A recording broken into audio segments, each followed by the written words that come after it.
Hey guys, welcome to LG HVAC. Today we're going to go through all the functions on the remote.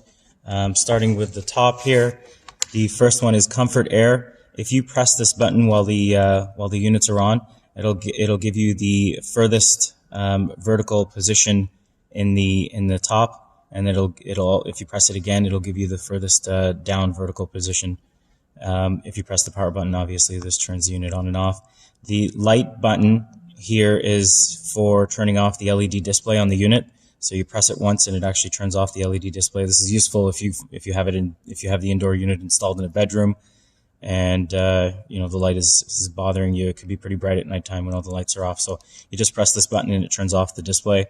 The mode button will actually cycle through 5 different modes that we have. There's cooling, auto, dehumidify, heat, and then the last one is just fan mode. So you can cycle through them. The fan speed button gives you five different fan speeds depending on the model that you have, but you can cycle through these as well.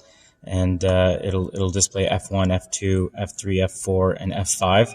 And then finally, if you hit it one last time, it'll give you the natural winds where it ramps up between high and low in intervals.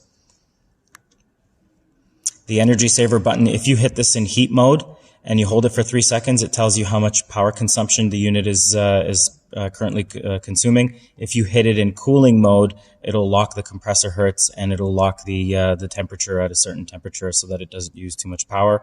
You hit the jet mode in cooling, it puts it down to 18 degrees Celsius, and so the lowest temperature it'll go, and it'll go up to the highest fan speed as well.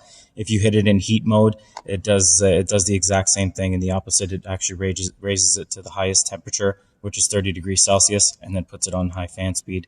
The vertical swing and the horizontal swing obviously are there as well. The room temperature button, when you hit this button, it doesn't give you what the head is reading. It actually just gives you what the remote sensor inside is reading. So it's pretty much reading the temperature in your hand. If you hold it down for 5 seconds, you'll see that it does a little diagnostic on your unit there, and where it does it goes through and it checks all the thermistors, it checks the fan motors, the compressor, everything. It just does a computer diagnostic, and it tells you whether there's any error codes or anything like that. So that's a real quick way for the customer to check whether their unit is operating okay or not. Down here, you'll see there's a function button. If you hit the function button, it'll cycle through a couple of things, but mainly the one that you want to go to is the auto clean feature. This auto clean feature, if you click the set button over here, it'll bring it on. It's used for cooling.